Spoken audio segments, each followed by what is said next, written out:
Alright, I got a discount for you. We're talking Xbox Live. Loads of gaming discounts. All you have to do is go to my description, copy my code from the description, paste my code. Woof, it's gaming time. Now, if you've ever wondered why gaming laptops cost so much, I can tell you why. It's not because Dell or HP or Lenovo are trying to give you one in the clack no lube. Alright, they're going to try and make some profit, but they have to compete against each other. And yes, in the premium and gaming segment, they're making more profit than ever. But that's not why gaming laptops are so expensive.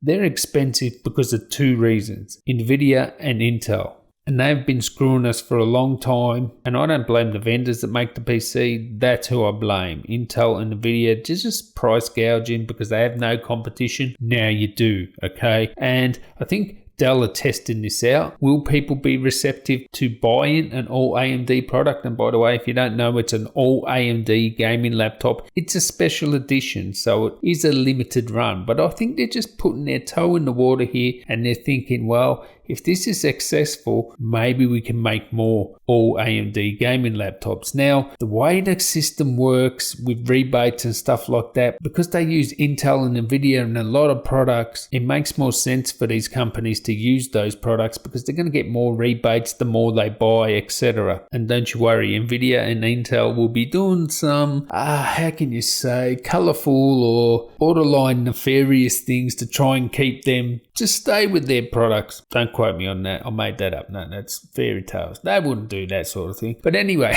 AMD will sell these products cheaper. They'll sell the CPU and GPU cheaper. Will they reduce the price? Probably not. But we have competition here. It's all AMD. And I actually wrote a message to Mailbag to Ryan Shrout when he was at PC Per. He works at Intel now. And I said, can Intel have some sort of special advantages by having an all Intel system? So if you had an Intel CPU, GPU and chipset, could they build something in, like maybe special lanes to the CPU that only work with Intel GPUs or something like that? Well, this is AMD's sort of version of this at the moment. So let Frank tell you. We call that the AAA advantage. And today I'd like to show you one of the latest technologies that we've developed across that AAA advantage. But first, we have to go a little bit back in history.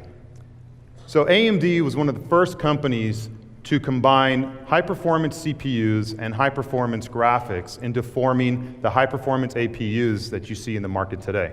APUs like the Ryzen 7 4800U. And that's translated into incredible performance, but also incredible efficiency, depending on whatever workload you're running. If you're running a CPU-intensive workload, the CPU portion of that APU accelerates and it delivers the performance that you need. And if you're doing a graphics-intensive workload, the opposite happens. So we've been working and thinking about how do we take those lessons learned from the APU work that we've been doing for over a decade now and apply that to our discrete graphics. And what we've done is we've created kind of like a virtual super APU, if you will, by bringing the discrete graphics into the equation and shifting the power from the CPU to the GPU so that it overclocks that graphics card when necessary, and then vice versa when CPU-intensive workloads require extra CPU performance. It's something that we call Smart Shift. It does it seamlessly to the operating system, and it does it very, very quickly. So quickly, in fact, that we're saving power when we shift those workloads over from the CPU to the GPU versus an architecture that doesn't have Smart Shift integrated into it. So you're probably wondering, how does it perform? So we're still in development, and these are preliminary results, but in the Division 2, in just our early development, we're already getting over 10% performance improvement when you turn on Smart Shift. Now, the key thing to remember about this technology is it's basically free. You don't have to increase the form factor of the notebook. You don't have to give it more thermal capacity. You don't have to buy a higher bin of the CPU or the GPU to get this 10% performance uplift. You just have to design it in from the get-go. It's turned on, and you get the 10% performance improvement in the same form factor as a notebook that doesn't have it enabled and that isn't going to be getting the performance benefits. For content creators, you're also going to see a big uplift in performance with up to 12% faster performance right now in Cinebench.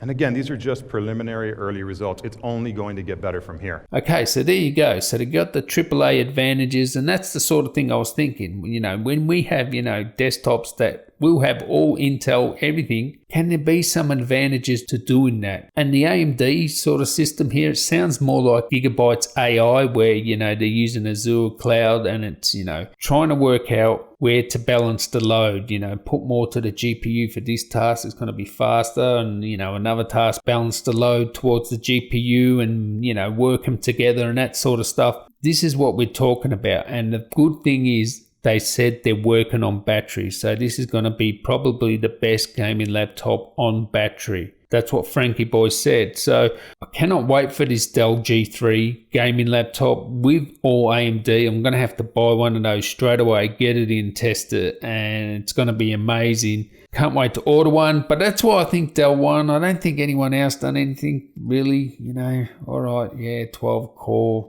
Whatever, using the Ryzen desktop in a laptop, whatever, you know.